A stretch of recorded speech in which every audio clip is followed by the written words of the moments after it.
नमस्कार विद्यार्थी मित्रांनो, सह्याद्री करिअर अकॅडमीच्या यूट्यूब चॅनलमध्ये आपल्या सर्वांचं सहर्ष स्वागत। या अगोदरच्या लेक्चरमध्ये आपण मॅथचा व्यवहारी हा पॉईंट क्लिअर केलेला आहे। आज आपण हिस्ट्रीच्या मॉड्यूलला स्टार्ट करत आहोत। पहा, आपला जो इतिहासाचा अभ्यास करताना आपण आधुनिक भारताच्या इतिहासापासून सुरुवात करत आहोत। इतिहासाचा अभ्यास करताना आपण सुरुवातीला आधुनिक भारताचा इतिहासाचा अभ्यास सुरू करतोय। आधुनिक भारताचा इतिहासाचा अभ्यास करताना जे युरोपियन लोक आहेत किंवा युरोपियन जे भारतात आले क्रमानं, त्यावरती वारंवार प्रश्न विचारला जातो। कोणते युरोपियन भारतामध्ये कशा प्रकारे किंवा कोणत्या क्रमाने आले अशा स्वरूपाचा क्रम विचारला जातो। सर्वात पहिल्यांदा आपल्या भारतामध्ये कोण आले असेल तर ते पोर्तुगीज आले असेल। सर्वात प्रथम येणारे पोर्तुगीज 1498ला सर्वात पहिल्यांदा पोर्तुगीज आले। 2 नंबरला डच आले। डच 1596ला डच भारतात आले। तिसऱ्यांदा इंग्रज भारतात आले। यांचा क्रम वारंवार परीक्षेला विचारला जातो। इंग्रज हे 1600 मध्ये भारतामध्ये आले। चौथ्यांदा डॅनिश भारतात आले। डॅनिश आणि सर्वात शेवटी डॅनिश हे 1616 मध्ये आले आणि सर्वात शेवटी फ्रेंच आले। फ्रेंच भारतात 1664ला आले। आपल्याला वारंवार अनेक परीक्षांमध्ये हा प्रश्न विचारला गेलेला आहे। युरोपातून येणारे किंवा भारतात येणारे युरोपियनचा जो क्रम आहे तो क्रम लावा। सर्वात प्रथम पोर्तुगीज आले। पोर्तुगीज भारतामध्ये 1498ला आले। त्यानंतर डच आले 1596ला। नंतर इंग्रज आले 1600 मध्ये आले। त्यानंतर डॅनिश आले 1616 मध्ये आणि सर्वात शेवटी फ्रेंच आले 1664 मध्ये। यांच्याबद्दल आपण सविस्तर अभ्यास करणार आहोत। पोर्तुगीज, डच, इंग्रज, डॅनिश आणि फ्रेंच या सर्वांबद्दल आपण सविस्तर अभ्यास करणार आहोत। त्या अगोदर अतिशय महत्त्वाचा मुद्दा का या युरोपियन लोकांना सागरी मार्गाचा शोध घेणं क्रमप्राप्त झालं। सागरी मार्गाने ते भारतात आले। मग ते सागरी मार्गाने का आले त्यामागले जे रिझन आहे ते रिझन अभ्यासणं खूप महत्त्वाचं आहे। त्यासाठी पहा, हा एक जगाचा नकाशा असेल आपल्यापुढे। मी हा एक जगाचा नकाशा ठेवलेला आहे। म्हणजे प्रतिकृती जगाच्या नकाशे हुबेहूब नसेल, पण आपल्याला एक अंदाज येण्यासाठी हा एक जगाचा नकाशा असेल। पहा, तर या ठिकाणी जे युरोपियन मी तुम्हाला आत्ताच नमूद करून सांगितलं का युरोपियन हे क्रमाक्रमानं भारतात आले। पहिल्यांदा पोर्तुगीज आले, नंतर डच आले, नंतर इंग्रज, नंतर डॅनिश आणि नंतर फ्रेंच। या असे त्यांचा जो येण्याचा क्रम आहे हे सर्व सागरी मार्गाने आले। तुम्ही जर या ठिकाणी हा नकाशा पाहिला तर या ठिकाणी उत्तर अमेरिका आहे। उत्तर अमेरिका असेल। त्यानंतर इथं दक्षिण अमेरिका, नकाशाचं व्यवस्थित पाहून घ्या। उत्तर अमेरिका, दक्षिण अमेरिका, हा आफ्रिका, हा जो भाग असेल तो आफ्रिका खंड असेल। त्यानंतर इकडे जर पाहिलं तुम्ही हा युरोपचा भाग, हा आशिया। त्यानंतर तुम्ही जर पाहिलं तर ऑस्ट्रेलिया ओके, ऑस्ट्रेलिया असेल आणि हा असेल अटलांटिक महासागर। हा अटलांटिक महासागर एवढा जो भाग असेल तो हा उत्तर अटलांटिक, दक्षिण अटलांटिक आणि हा हिंदी महासागर। हा महासागर आहे। जे युरोपियन आले पोर्तुगीज समुद्रमार्गेच आले, किंवा हे जे युरोपियन भारतात आले ते समुद्रमार्गेच याच मार्गाने आले।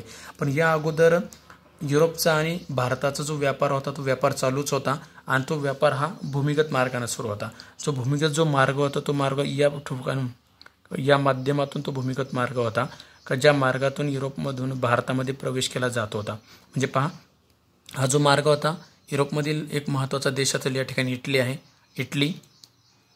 युरोपमधील इटली या ठिकाणी युरोप खंड आणि आशिया खंडाच्या दरम्यान एक छोटा देश आहे टर्की, आणि त्या टर्कीमधलं एक महत्त्वाचं शहर असेल ते म्हणजे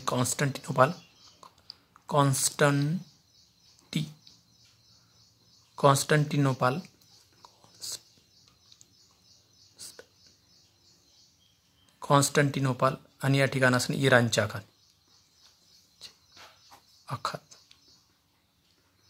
म्हणजे पहा, इटली, कॉन्स्टंटिनोपाल आणि इराणचे आखात हा एक खुशकीचा मार्ग होता, म्हणजेच जमीन मार्ग होता। या जमीन मार्गे युरोपमधून भारताकडे व्यापारासाठी येणं शक्य होते। हा इटलीच्या नंतरमधून येताना कॉन्स्टंटिनोपाल आणि त्यानंतर इराणचे आखात, आणि इराणच्या आखातातून या ठिकाणी इथे इराक, इथे इराण, इराणच्या आखातातून नंतर इथं भारतामध्ये इथं प्रवेश केला जायचा आणि हा युरोपमधून भारताकडे येण्याचा खुशकीचा मार्ग होता। पण घटना अशी घडली का 1453ला ऑटोमनी तुर्कांनी हे कॉन्स्टंटिनोपाल हे जे शहर आहे हे कॉन्स्टंटिनोपाल 1453ला 1453ला हे जे शहर होतं ते ऑटोमनी तुर्कांनी जिंकलं. कोणी तर 1453 हे जे शहर होतं हेच शहर कॉन्स्टंटिनोपाल हे शहर 1453 ऑटोमनी तुर्कांनी जिंकलं. त्यामुळे युरोपियनचा भारताकडे येण्याचा जो जमीन मार्ग होता तो बंद पडला. हे कॉन्स्टंटिनोपाल म्हणजे आत्ताचं इस्तांबूल म्हणजे हा जो खुष्कीचा मार्ग होता तो बंद झाला. मग युरोपियनना भारताकडे येण्यासाठी दुसरा मार्ग शोधणं गरजेचं झालं. म्हणून युरोपियननी मार्ग शोधायला सुरुवात केली. त्याच्यामध्ये सर्वात आघाडीवरती होते ते म्हणजे पोर्तुगीज आणि स्पेन. तुम्ही जर पाहिलं तर पोर्तुगीजांनी पहिल्यांदा स्टार्ट केला आणि पहिला पोर्तुगीज खलाशी भारताच्या शोधासाठी निघाला. या ठिकाणी पोर्तुगाल आहे. पोर्तुगालच्या ठिकाणी या ठिकाणी स्पेन असेल. या ठिकाणी आपण पाहिलं इटली, वरती असा फ्रान्स, असे युरोपमधले महत्त्वाचे देश आहे का ज्या देशांनी नंतरच्या काळामध्ये पाहिलं भारतामध्ये असो किंवा इतर देशांमध्ये आपल्या वसाहती स्थापन केल्या. पहिल्यांदा हा पोर्तुगाल असेल. पोर्तुगाल म्हणजे ज्या ठिकाणचे पोर्तुगीज लोक होते ते पोर्तुगाल. त्याच्या ठिकाणी हा स्पेन आणि स्पेनच्या ठिकाणी वरती हा फ्रान्स असेल. या ठिकाणी आपण इटली पाहिला. तर या ठिकाणी पोर्तुगालचा जो महत्त्वाचा खलाशी होता त्याचं नाव आहे बार्थोलेम डायस. या ठिकाणी मी नाव इथं डायसच लिहितो, बार्थोलोम्यू डायस. या बार्थोलेम डायस या ठिकाणी यानं भारताच्या शोधासाठी निघाला. कारण युरोपियन जे लोक होते ते उत्तम प्रकारचे दर्यावर्दी होते, खलाशी होते. त्यांना माहीत होतं की त्यांच्या आसपास खूप मोठा समुद्रकिनारा होता आणि त्यांना हे पण ज्ञात होतं का पृथ्वी गोल आहे. आपण या ठिकाणून भ्रमण करायला सुरुवात केली, आपण चुकलो, भारताचा शोध नाही लागला तरी आपण आपल्या जागेवरती पुन्हा येऊ शकतो असा त्यांचा एक कयास होता. त्यामुळं ते भारताच्या शोधासाठी समुद्रमार्ग यायला निघतात. सर्वात प्रथम निघतो तो म्हणजे बार्थोलोम्यू डायस हा पोर्तुगीज खलाशी होता. हा बार्थोलोम्यू डायस इथून निघतो. भारताच्या शोधासाठी निघाल्यानंतर तो या ठिकाणी अटलांटिक महासागरातून प्रवेश करून पुढं जात जाऊन दक्षिण आफ्रिकेच्या शेवटचं जे टोक आहे केप ऑफ गुड होप या ठिकाणी आहे. केप ऑफ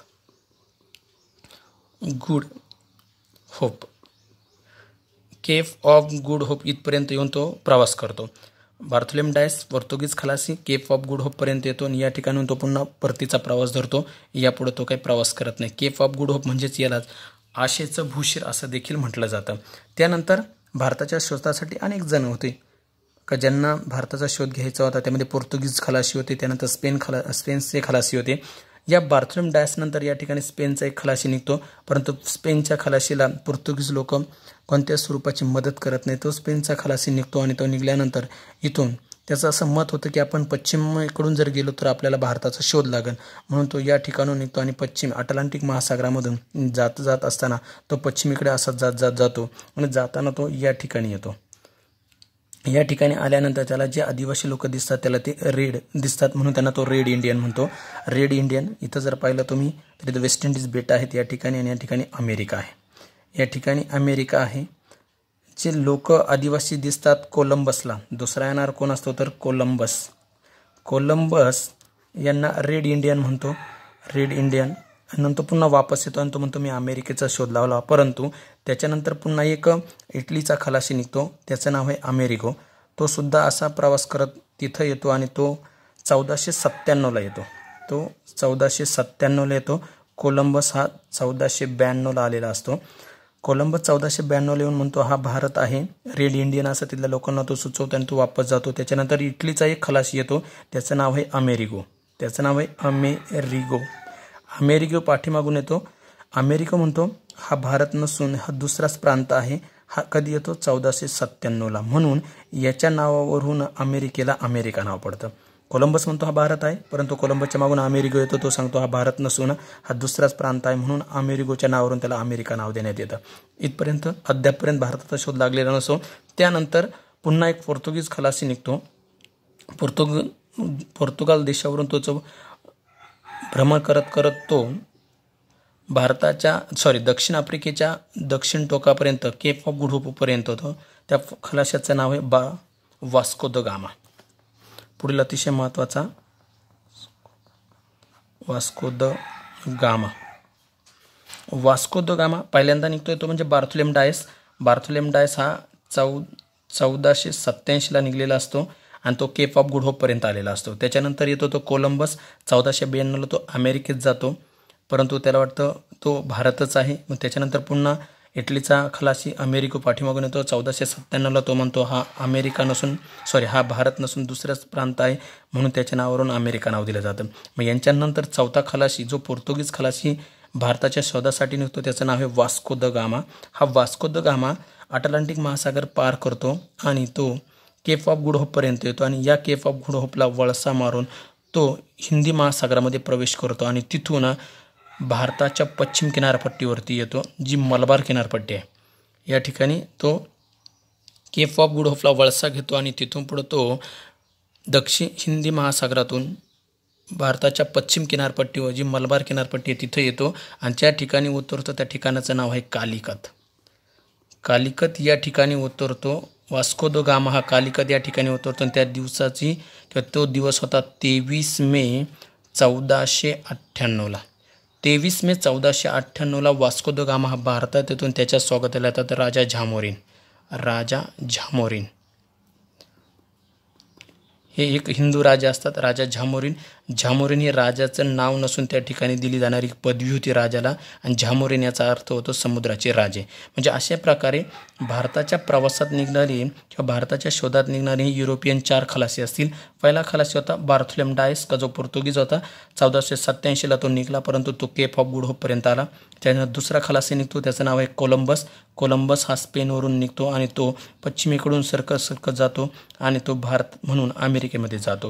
म्हणून त्याच्या नावावरूनच किंवा त्याच्यावरूनच म्हटलं जातं अमेरिकेचा शोध कोणी लावला असं जेव्हा प्रश्न विचारला जातो तेव्हा कोलंबसनं लावला. आणि कधी लावला म्हणतात तर 1492ला.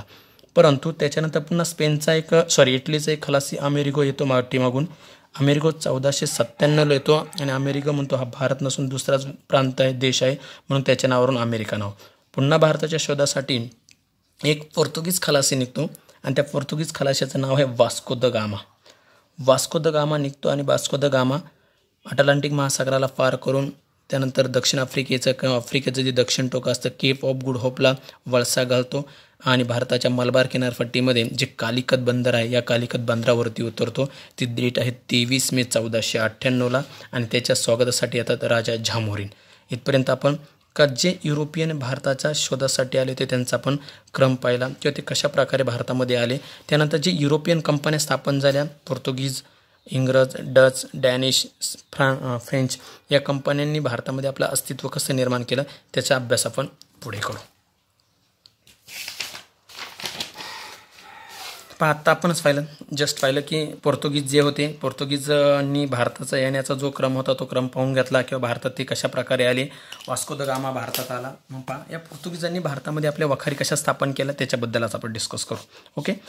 वास्को द गामा हा भारतात दोनदा आला होता, एकदा 1498ला आणि एकदा 1502ला. पहिल्यांदा 1498ला आला त्यावेळेस त्याने भारताचा शोध लावला आणि 1502ला जेव्हा तो भारतात दुसऱ्यांदा आला तेव्हा तो मोठ्या प्रमाणावरती आपल्याबरोबर व्यापारी घेऊन आला होता.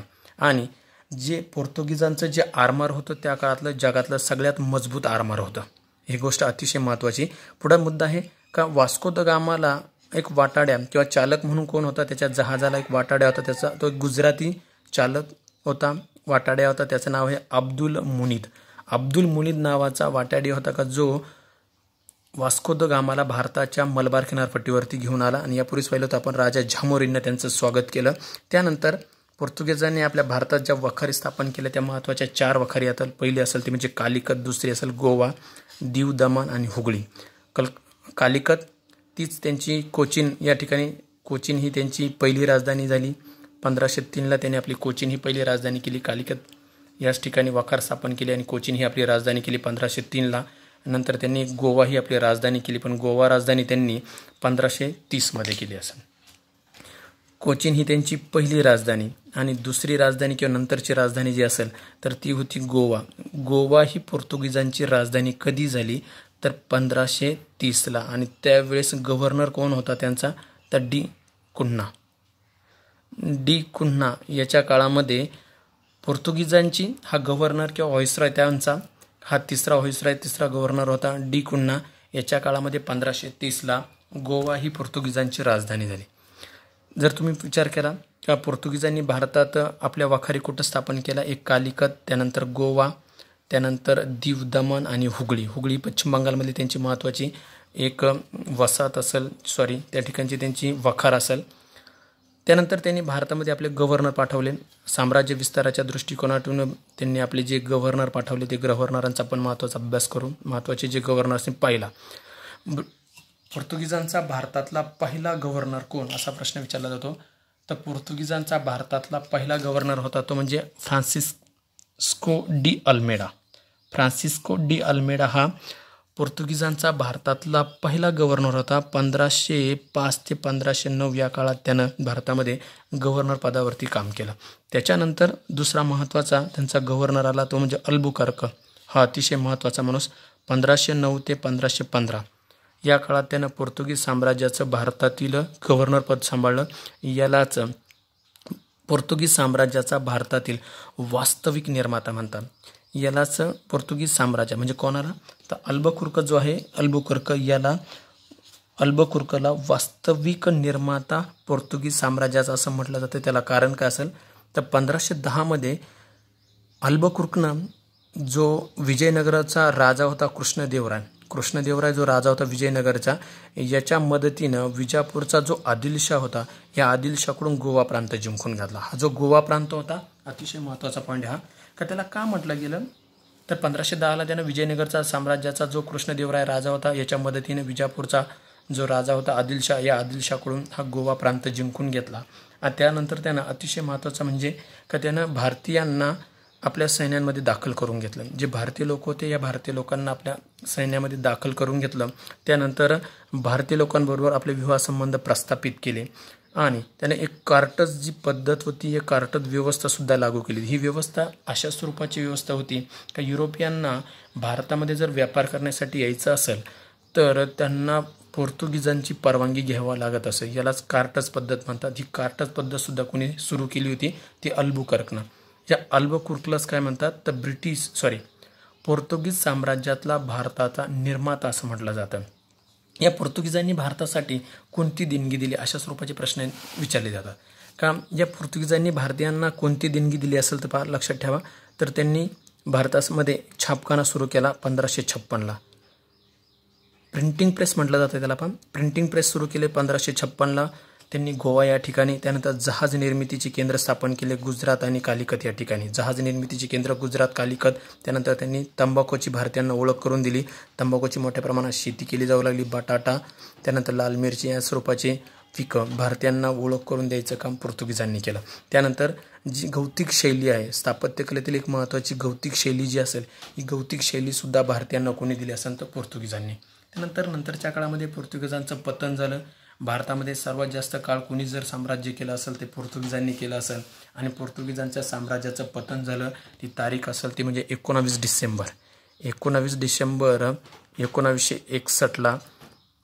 1961 ऑपरेशन विजय राबवण्यात आलं.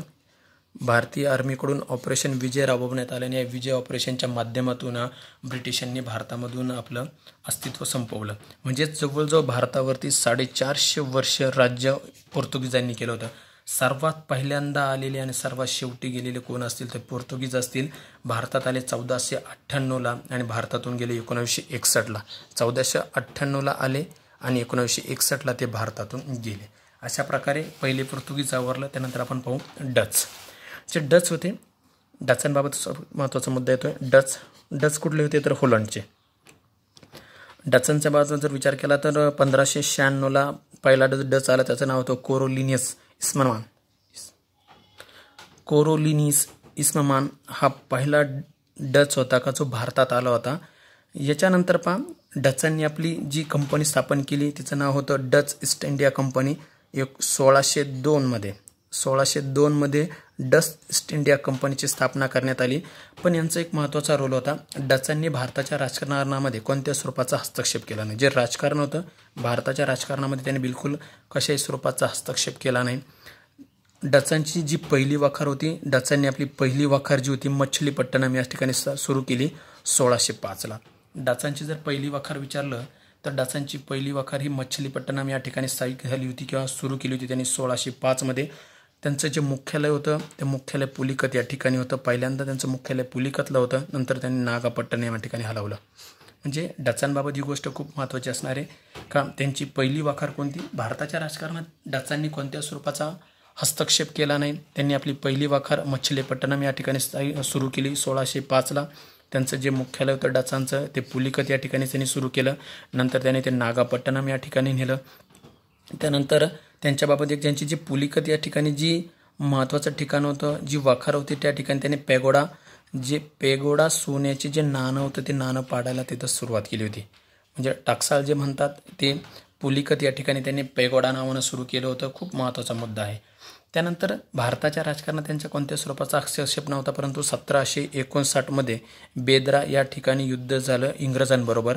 आणि या बेद्राच्या युद्धामध्ये ते पराभूत झाले. आणि 1759ला या युद्धामध्ये पराभूत झाल्यानंतर त्यांनी भारत सोडला. आणि भारत सोडल्यानंतर ते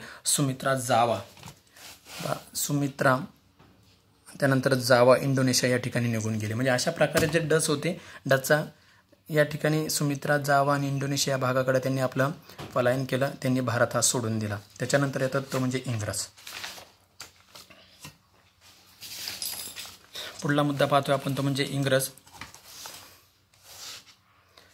भारताच्या राजकारणाचा जर विचार केला तर सगळ्यात जास्त प्रभावित होणारे किंवा ज्यांच्यामुळं सर्वात जास्त भारतावरती प्रभाव पडला ते म्हणजे असणार इंग्रज, किंवा भारतावरती सर्वात मोठ्या प्रमाणावर अधिकार गाजवले असेल ते इंग्रजांनी. इंग्रजांनी भारतामध्ये यायचं का ठरवलं असेल तर त्यामागलं खूप महत्त्वाचं रिझन होतं. पोर्तुगीजांचं भारतातली व्यापाराच्या माध्यमातून होणारी जी प्रगती आहे ती प्रगती पाहून युरोपियनमधल्या अनेक देशांना भारताकडे यावं वाटलं. अशाच प्रकारे इंग्रजांना पण वाटलं. इंग्रजांच्या एका व्यापारी गटानं राणीकडे तशा स्वरूपाची परवानगी मागितली की आम्ही भारतात जातो, भारतात जाण्यासाठी व्यापारासाठी आम्हाला सनद द्या. अशा प्रकारे एक व्यापारी गटानं 31 डिसेंबर 1600मध्ये 31 डिसेंबर 1600मध्ये ईस्ट इंडिया कंपनीची स्थापना केली. 31 डिसेंबर 1600मध्ये ईस्ट इंडिया कंपनीची स्थापना केली. आणि या स्थापनेला कोणी मंजुरी दिली असेल तर राणी एलिझाबेथ प्रथम यांनी कंपनीला 15 वर्षांची सनद दिली. 15 वर्ष तुम्ही भारतात जा आणि भारतात जाऊन व्यापार करा अशा स्वरूपाची सनद दिली. परंतु पुढल्या काळामध्ये 1609मध्ये राजा जेम्स यानं भारतामध्ये जाऊन अमर्याद काळासाठी कंपनीला व्यापार करण्याची सनद दिली. 1908मध्ये तुम्ही जर पाहिलात तर 2 इंग्रज अधिकारी भारतामध्ये येऊन गेले, विल्यम पिच आणि कॅप्टन हॉकिन्स. कंपनीनं पाठवलेला जो भारतातला आपला दूत होता तो कॅप्टन हॉकिन्स होता. त्यानंतर 1612मध्ये सर थॉमस रो हा भारतात आला, हा राणीचा दूत म्हणून आला. 1612मध्ये सर थॉमस रो हा भारतात आला, राणीचा दूत म्हणून आला. इंग्रजांना भारतामध्ये व्यापाराची परवानगी कोणी दिली हा प्रश्न खूप वेळा विचारला गेलेला आहे. तर युरोपियनना, विशेषतः या ठिकाणी ब्रिटिशांबद्दल बोलतोय, ब्रिटिशांना इंग्रजांना भारतामध्ये व्यापाराची जी परवानगी असेल ती जहांगीरानं दिली. जहांगीरानं त्यांना भारतामध्ये येऊन व्यापार करण्यासाठी परवानगी दिली. ब्रिटिशांनी भारतामध्ये ज्या आपल्या वसाहती स्थापन केल्या. आज आपण या ठिकाणी या मॉड्यूलमध्ये फक्त ब्रिटिशांनी भारतात कसे आले याबद्दल बोलतोय. भविष्यामध्ये आपण पूर्णतः ब्रिटिशांचाच अभ्यास करणार आहोत. या ठिकाणी महत्त्वाचा मुद्दा आहे का ब्रिटिशांनी भारताच्या महत्त्वाच्या वसाहती स्थापन केल्या. पहिल्यांदा त्यांची भारतातली जी वखार असेल ती सुरत या ठिकाणी स्थापन केली. 1608मध्ये त्यांनी भारतातली आपली सुरतमधली वखारीला सुरुवात केली आणि तिचं पूर्ण काम 1612मध्ये झालं. त्यानंतर त्यांनी मद्रास या ठिकाणी आपली दुसरी वखार स्थापन केली. 1639 त्या ठिकाणी एक किल्ला पण बांधला, त्याचं नाव आहे सेंट जॉर्ज किल्ला. कुठं बांधला तर मद्रासमध्ये बांधला. 1639ला त्या ठिकाणी वखार स्थापन केली. मुंबई या ठिकाणी 1661ला आपली वखार स्थापन केली. त्यानंतर कलकत्ता या ठिकाणी 1690ला आपली वखार स्थापन केली. त्या ठिकाणी एक किल्ला बांधला, फोर्ट विल्यम किल्ला. किल्ल्याचं नाव आहे फोर्ट विल्यम किल्ला. जो असेल हा फोर्ट विल्यम किल्ला 1690मध्ये बांधला. कधी प्रश्न विचारले जातात. ब्रिटिशांची दक्षिण भारतातली पहिली वखार कोणती तर मच्छलीपट्टणम. पूर्व भारतातली पहिली वखार कोणती तर बालासोर. आणि बंगालमधली पहिली वखार कोणती हुगळी. ब्रिटिशांची भारतातली पहिली वखार सुरत. 1608ला कामकाज सुरू झालं आणि 1612ला कामकाज पूर्ण झालं. मद्रासमधली 1639ला त्या ठिकाणी किल्ला बांधला, सेंट जॉर्ज किल्ला. मुंबईला 1661 का जे आपण पाहिलेलं अंदन म्हणून हे ठिकाण मुंबई पोर्तुगीजांनी त्यांना दिलं होतं पंचम जॉर्ज यांच्या विवाहाप्रसंगी. त्यानंतर पाहिलं कलकत्ता. 1690मध्ये वखार बांधली, त्या ठिकाणी किल्ला पण बांधला, त्याचं नाव होतं फोर्ट विल्यम किल्ला. ब्रिटिशांची दक्षिण भारतातली पहिली वखार असेल ती मच्छलीपट्टणम या ठिकाणी, पूर्व भारतातली बालासोर या ठिकाणी आणि बंगालमधली म्हटलं तर हुगळी या ठिकाणी. त्यानंतर पाहतो आपण डॅनिश. भारतामध्ये येणारे चौथे कोण असतील तर डॅनिश असतील. पहा, डॅनिश ईस्ट इंडिया कंपनीची स्थापना. डॅनिश ईस्ट इंडिया कंपनीची स्थापना 1616 झाली. डॅनिशबद्दल बोलतो आपण.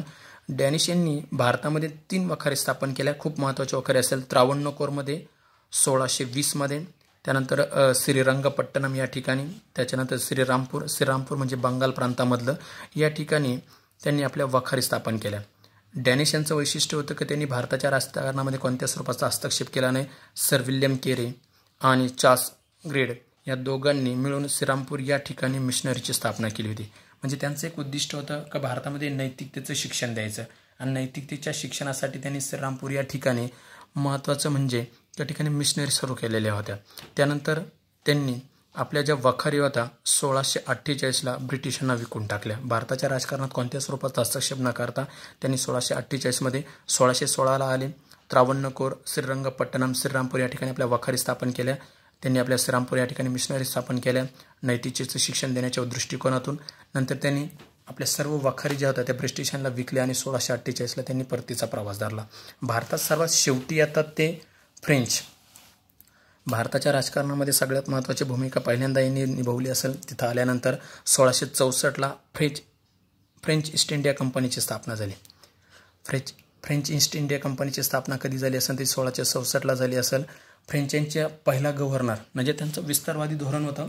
फ्रेंचांचं सुद्धा पोर्तुगीज, इंग्रज यांच्यासारखंच महत्त्वाचा पॉईंटनं जर विचार केला तर त्यांचं सुद्धा आपल्या साम्राज्याचा विस्तार करणं हेच उद्देश होता. तसं डॅनिश आणि डच यांचा उद्देश भारतामध्ये येऊन प्रसार करणं हा नसून तर त्या भारतामध्ये जाऊनच आपल्या जो महत्त्वाच्या शिक्षण मिशनरी असतील, शैक्षणिक मिशनरीच्या साहाय्यानं किंवा माध्यमातून प्रसार आणि प्रचार करणं हाच त्यांचा मुख्य उद्देश होता. परंतु ब्रिटिश, फ्रेंच आणि पोर्तुगीज यांना साम्राज्य विस्तार करायचा होता आणि या साम्राज्य विस्तारामध्ये फ्रेंच पण होतेच.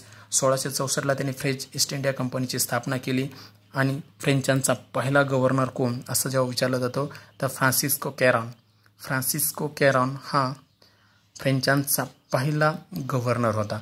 फ्रेंचांनी आपल्या वसाहती ज्या स्थापन केला, सुरत या ठिकाणी पहिली वसाहत, त्यानंतर मच्छलीपट्टणम, पॉंडिचेरी, चंद्रनगर. सुरतला 1668, मच्छलीपट्टणमला 1669, पॉंडिचेरीला 1674, चंद्रनगरला 1690. फ्रेंचांचा सुप्रसिद्ध गव्हर्नर असा विचारला जातो तो डुप्ले. अतिशय त्या काळातील इतिहासकार सांगतात का त्या काळातला अतिशय पॉवरफुल जर गव्हर्नर कोण असेल तर फ्रेंचांचा तर तो डुप्ले होता. अतिशय हुशार, बुद्धिमत्ता असणारा, एक चातुर्यपूर्ण माणूस असणारा, व्यक्तिमत्व असणारा हा डुप्ले होता. म्हणून इतिहासामध्ये प्रसिद्ध असणारा फ्रेंचांचा सुप्रसिद्ध गव्हर्नर कोण भारतात तर तो डुप्ले होता. आणि जर प्रश्न विचारला फ्रेंच सत्तेचा भारतातील निर्माता कोण, जसं आपण पाहिलं होतं पोर्तुगीज साम्राज्याचा भारतातला निर्माता कोण तर अल्फान्सो डी अल्बुकर्क हा पोर्तुगीज साम्राज्याचा भारतातील निर्माता. परंतु या ठिकाणी फ्रेंच साम्राज्याचा भारतातील निर्माता कोण तर तो असन फ्रान्सिस मार्टिन. कोण होता? Francis Martin. ह्याच फ्रान्सिस मार्टिननं चंद्रनगर हे शहर वसवलं. हा जो फ्रान्स मार्टिन होता त्यानंच हे चंद्रनगर जे शहर होतं हे वसवलं. आणि या फ्रेंच साम्राज्यानं किंवा या फ्रेंचांनी भारतातून कधी गेले फ्रेंच तर 31 ऑक्टोबर 1954 शेवटी ते पॉंडिचेरी या ठिकाणी होते. तमिळनाडू शेजारी असणारे जे पॉंडिचेरी आहे या पॉंडिचेरी या ठिकाणावरून ते निघून गेले. आणि अशा प्रकारे भारतातले हे जे युरोपियन असतील हे युरोपियन सर्व या प्रकारे निघून गेले. म्हणजे भारतात येणाऱ्या युरोपियनचा आपण क्रम पाहिला, भारतातून जाण्याचा त्यांचा क्रम पाहिला. पोर्तुगीज भारतात आले होती. या क्लासमध्ये आपण अभ्यासलं की पोर्तुगीज भारतात आले 1498ला, डच भारतात आले 1596ला, इंग्रज भारतात आले 1600, डॅनिश 1616, फ्रेंच 1664 आले. भारतातून सर्वात पहिल्यांदा गेले असतील ते डॅनिश गेले असतील. डॅनिश भारतातून 1648ला गेले. त्यांनी आपल्या वखारी ब्रिटिशांना विकल्या. त्यानंतर 1758ला डच गेले. 1759ला डच बेदिरीच्या युद्धामध्ये ते पराभूत झाले आणि त्यांनी भारत सोडला, डच गेले. त्याच्यानंतर आपण पाहिलं का इंग्रज भारतातून गेले. दुसऱ्या महायुद्धाचा परिणाम झाला आणि 1947ला ब्रिटिशांनी भारताला स्वातंत्र्य दिले आणि ते भारतातून निघून गेले. त्यानंतर फ्रेंच गेले. 31 ऑक्टोबर 1954ला पॉंडिचेरी या ठिकाणी शेवटचं त्यांचं ठिकाण राहिलं होतं आणि पॉंडिचेरी त्यांनी सोडले आणि ते भारतातून गेले. आणि सर्वात शेवटी 19 डिसेंबर 1961ला ऑपरेशन विजय राबवण्यात आलं भारतीय आर्मीकडून आणि ऑपरेशन विजयच्या माध्यमातून पोर्तुगीज भारतातून निघून गेले. अशा प्रकारे आपण अभ्यासलं की भारतात युरोपियन कंपन्या कशा आल्या आणि त्यांनी आपलं प्राबल्य कसं निर्माण केलं.